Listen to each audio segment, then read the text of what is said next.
Hey all, Valkyria Game here, and before the video starts, I'd just like to say I've been struggling with a sore throat throughout this week, so if my voice doesn't sound up to normal, it's because of that.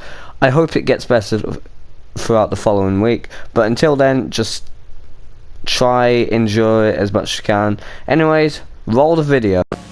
Genesis does. 16-bit arcade graphics. You can't do this on Nintendo. Genesis does. 16-bit sports action. You can't do this on Nintendo. Genesis Does. Genesis Does. Genesis Does. Genesis Does. Genesis.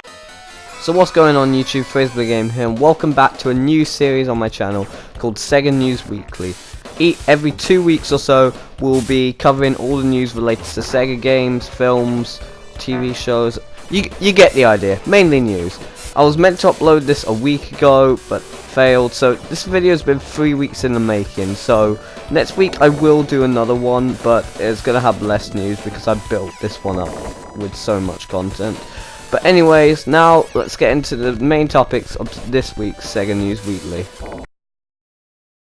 First topic of today's video is the new releases. There's only been 2 this week, that being Valkyria Chronicles 4, a 10-year wait for a new Valkyria Chronicles game, which fans will be happy about, even though they weren't happy with last year's Valkyria Revolution. God damn it, guys. And Sega Pocket Club Manager, which is basically like Sports Interactive's Football Manager, but Sega name on it, which is odd considering Sega published both games. But Valkyria Chronicles first. It's done pretty well for a game that's been 10 years in the waiting, scoring 85% on Metacritic for PS4 and even getting a solid review from IGN. You know, the company that loves Sega. Sonic was never good.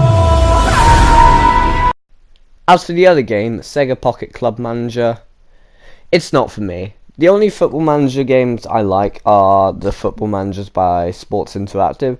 And it's a neat take on the football management, but it's not for me. I played it for like an hour or so on my phone and it's decent, but not one for me. Anyways, on to the next topic. And now for the new games announced. Basically the main content of this video. First off, we have Sega Genesis Classics, or Sega Mega Drive Classics for the people that live in Europe like I do. Basically a port of the PS4, Xbox One and PC version coming to the Nintendo Switch in the winter of 2018, this year. Whilst I'm glad it's going to be on Nintendo Switch, I'm just concerned why they didn't put it on it in the first place. It just seemed like such a logical idea and you had a year to prepare it, but yeah, never mind. Means you get to play 50 Sega classics on the go, even though some of them aren't really classics. Anyways, moving on is Puyo Puyo Esports, which Puyo Puyo is basically like a puzzle game like Tetris, and was reskinned into Dr. Eggman's Mean Bean Machine in the early 90s.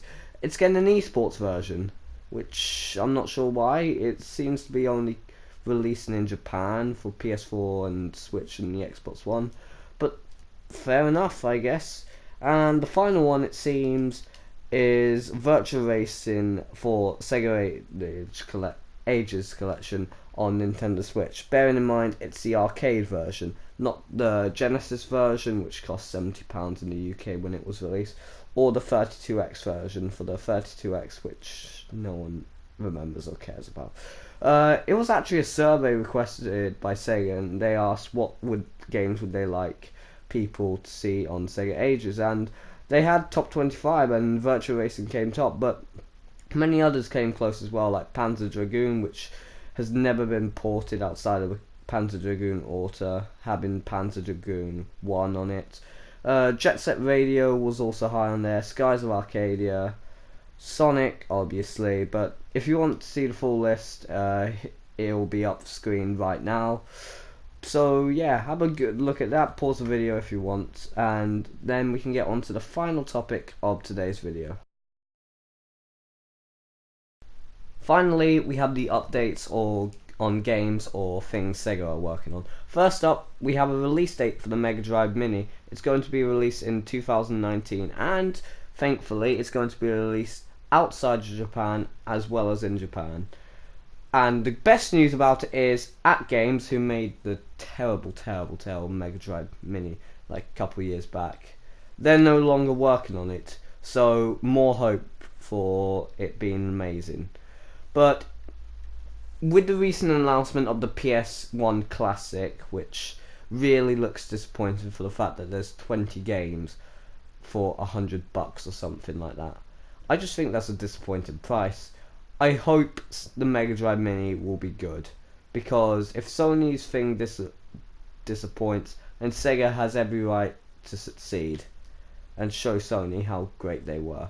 And the second update is Team Sonic Racing has just been recently delayed to 2019. I'm not sure why. Maybe it's because they need to iron out a couple bugs.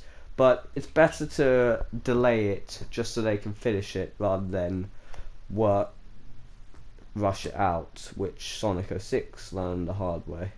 But anyways, that will be it for today's video. If you enjoyed, please like, subscribe, comment what you think of this series, and tell me if I'm good at it. And be sure to tune in for more Sega News Weekly next week. See you then. Bye.